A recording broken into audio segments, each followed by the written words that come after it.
Sebelumnya, moderator sudah terdengar jelas suara saya? Sudah Pak, sudah dengar. Oke, baik. Bismillah. Assalamualaikum warahmatullahi wabarakatuh.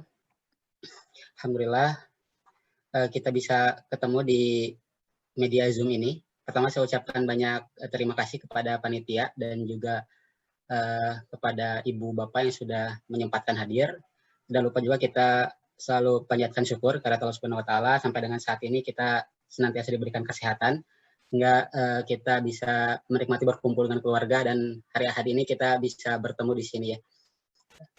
Nah, pada kesempatan kali ini saya akan melanjutkan dari pemaparan materi-materi sebelumnya lebih kepada prakteknya ya. Dari kemarin kan sudah disampaikan terkait teori, kemudian juga teori berikut prakteknya. Nah, di sini lebih kepada bagaimana kita menyajikan data yang sudah kita peroleh. Nah, sebelumnya tadi juga Pak Arief sudah menyampaikan kita bisa memperolehnya, kemudian juga bagaimana cara mengolahnya. Sekarang kita akan coba lihat dulu, mohon izin share screen Bapak Ibu.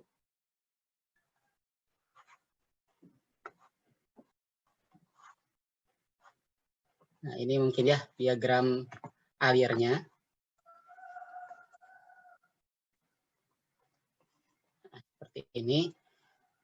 Jadi pada sesi atau hari ini, Bapak Ibu sudah melewati banyak sekali tahapan ya, dari membuat akun, kemudian juga persiapan data, dari mengunduh data save file, kemudian mencari data kasus COVID-19, kemudian mencari data tingkat kesejahteraan, kemudian yang barusan sudah selesai yaitu pengolahan data. Nah, sekarang kita akan masuk ke penyajian data, Bapak Ibu. Di penyajian data ini paling tidak kita akan membuat tiga produk ya, dan nanti diakhiri dengan dashboard. Yang pertama itu terkait dengan peta sebaran COVID-19.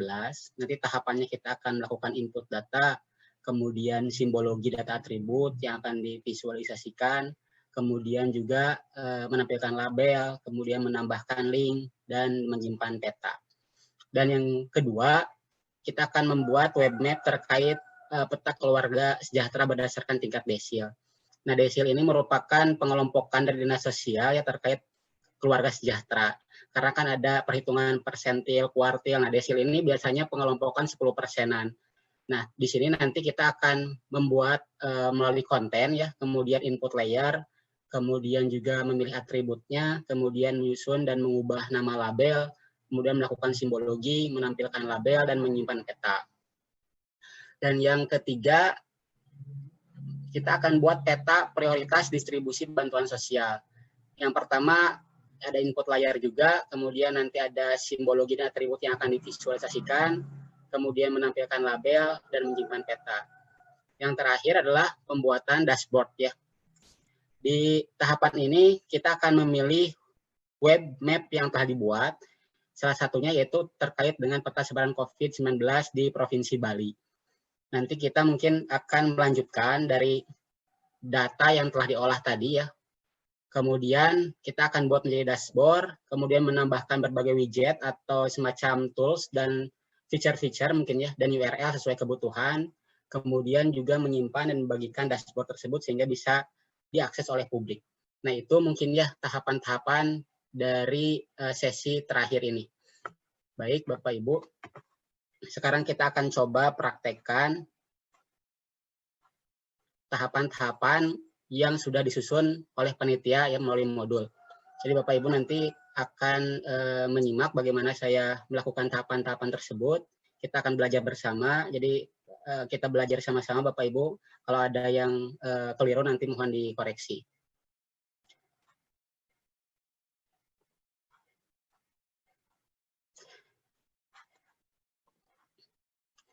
Nah, langkah pertamanya kita akan masuk dulu ke ArcGIS ya, ke arcgis.com, kemudian kita sign in.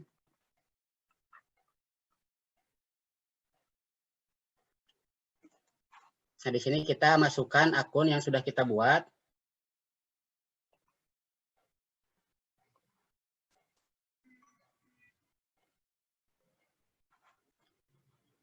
Nah, kita tunggu Setelah itu kita melihat nanti ada muncul submenu utama ya, submenu utama dari LearnGIS mapartist.com ini. Di sini ada home, gallery, map, scenes, group, dan konten. Untuk yang pertama ini kita akan mulai masuk ke map. Oke, kita klik map.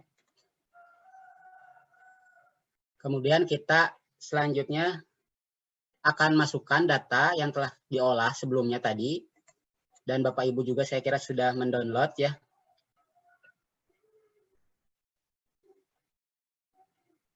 Kita pilih add layer from file. Kita cari filenya yang sudah diarsipkan dalam file tab zip ya. Ini kita pilih data Provinsi Bali ya, data Provinsi Bali.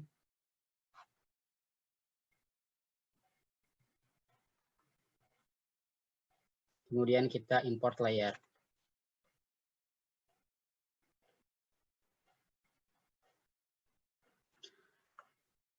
Setelah data diinput, kita klik menu konten ya. Kita klik menu konten. Sini dari menu add kita arahkan dulu ke details, kemudian masuk ke konten. Nah, untuk mengatur simbologi, tadi juga sudah dipaparkan ya, kita pilih opsi change style. Change style ini ya. Kemudian pada pilihan choose an attribute to show, kita pilih kasus positifnya ya. Jadi ini, positif.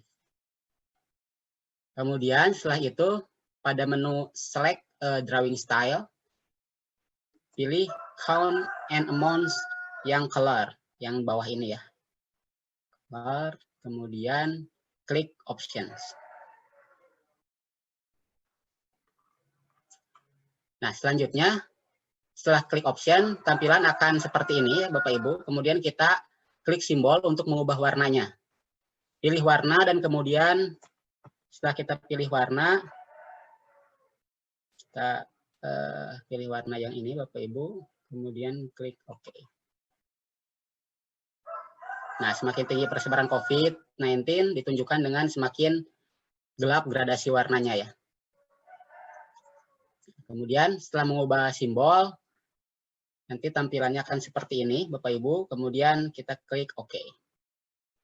Kemudian supaya hasilnya muncul, kita jangan lupa klik done.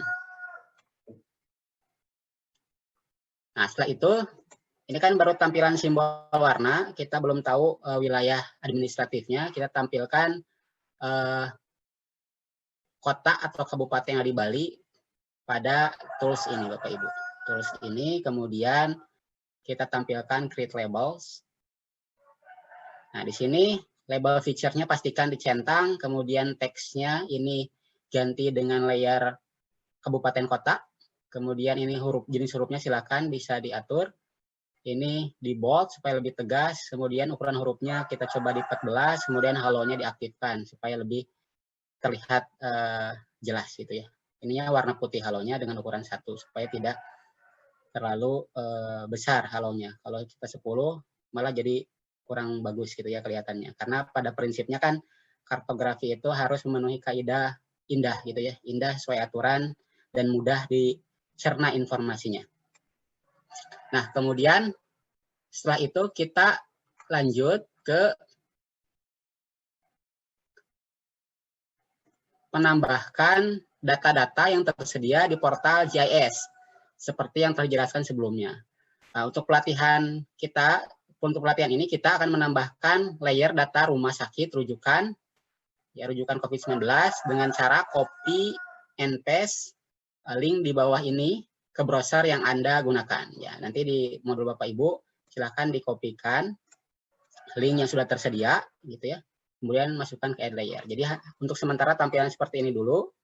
Kemudian kita akan coba copy paste-kan. Jadi kalau misalkan copy paste langsung di modul biasanya tidak muncul ya. Jadi Bapak Ibu harus klik dulu di browsernya itu. Nanti akan muncul di browser, baru link yang ada di browsernya itulah yang akan kita pastekan di add layer nantinya. Saya coba cari dulu.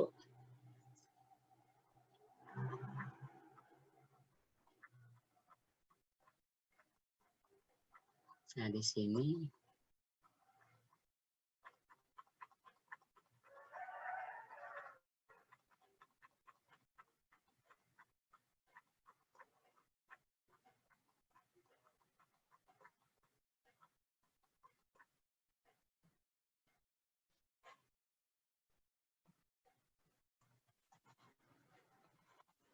kita masukkan, klik add, kemudian add layer from web ya, Ibu. Kemudian URL-nya kita pastikan di sini. Itu baru kita add layer. Nah, sekarang sudah muncul rumah sakit rujukan yang diupdate pada bulan Mei 2020. Nah, kemudian langkah selanjutnya setelah data rumah sakit rujukan berhasil dimasukkan, kita akan masukkan juga dengan langkah-langkah yang sama data COVID provinsi, kemudian data rasio kerentanan COVID-19 provinsi, yang mana linknya itu sudah ada di bagian persiapan data. Nah, persiapan data. Sekarang kita coba buka modulnya yang di bagian persiapan data.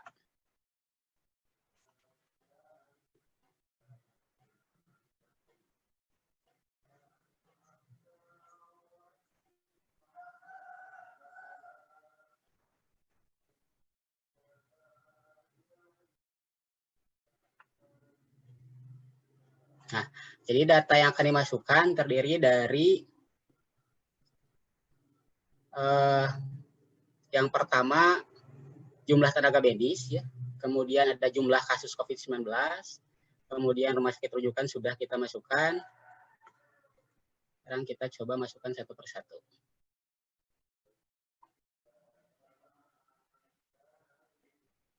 Kita masukkan dulu yang rasio kerentanan penduduk Indonesia terhadap COVID-19 per provinsi.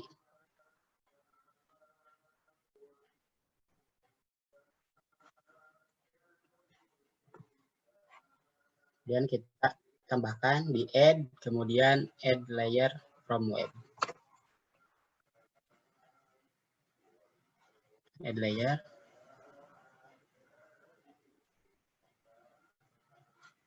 Nah, ini sudah masukkan, sementara kita nonaktifkan dulu layer ini. Kita coba zoom to layer lagi ke Provinsi Bali ya. Kemudian kita masukkan lagi data yang lain, yaitu jumlah tenaga medis.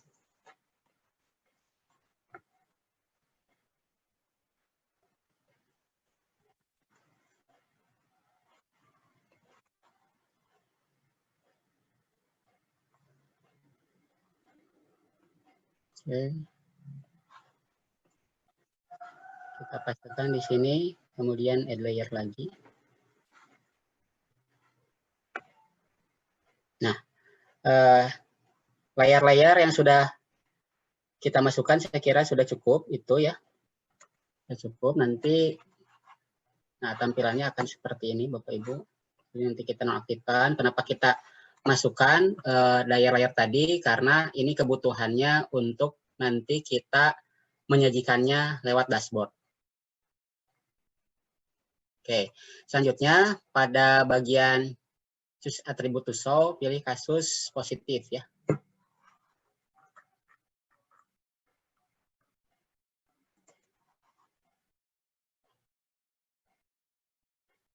Kasus positif. Bapak Ibu.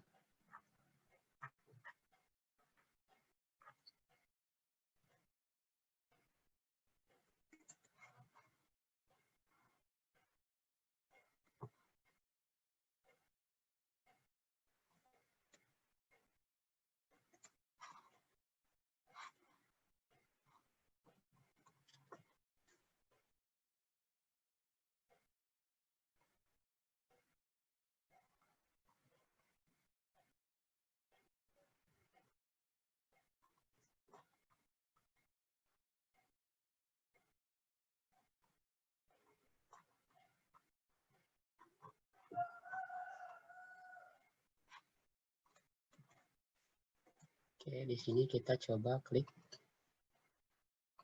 kasus positifnya. Nah, ini sudah kan ya, sudah. Kemudian pada bagian tes atribut to show, kita pilih kasus positif.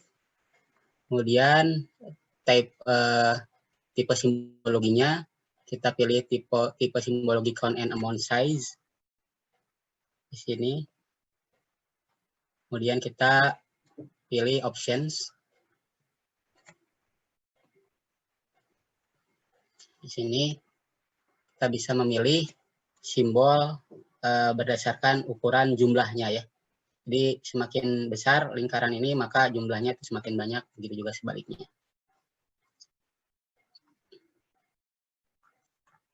Nah, jika sudah selesai kita klik OK. Kemudian kita klik Done.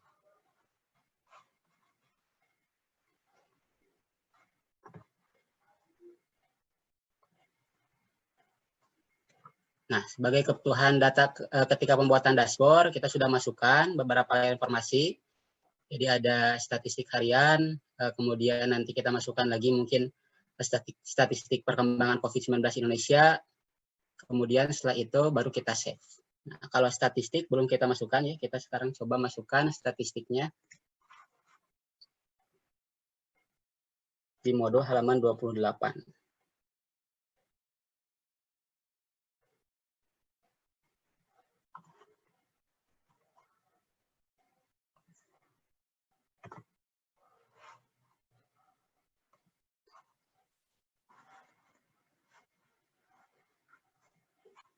Add lagi, Bapak Ibu, kemudian add layer from web. Kita masukkan, kemudian add layer. Yang kedua yaitu statistik perkembangan COVID-19 di Indonesia.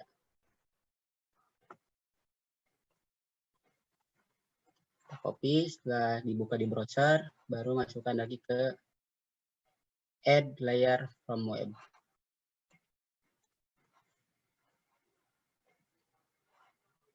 Oke, nah nanti ini sudah masuk seperti ini. Kalau sudah masuk kita save ya Bapak Ibu. Kita save. Nah, kita beri nama di sini peta sebaran kasus COVID-19, kemudian tagnya Bali, kemudian COVID-19, kemudian misalkan pelatihan kartografi, kemudian saing UPI. Nah, seperti itu. Kemudian semarinya menampilkan sebaran kasus COVID-19 di Provinsi Bali. Oke, setelah itu kita pastikan di folder penyimpanan, kemudian save map. Di sini sudah ada, berarti saya coba kasih nama saya. Ini.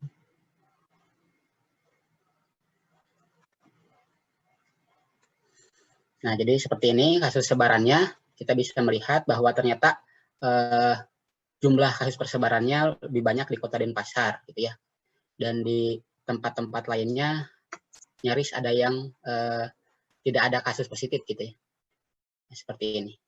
Ini saya kira datanya data dummy ya, kalau tidak salah. Jadi ini untuk belajar saja Bapak Ibu. Nah, kemudian ini sudah jadi satu produk peta sebaran kasus COVID di Provinsi Bali. Selanjutnya kita akan membuat peta sebaran distribusi bantuan sosial. Seperti tadi yang sudah disinggung juga oleh pemateri sebelumnya, peta distribusi bantuan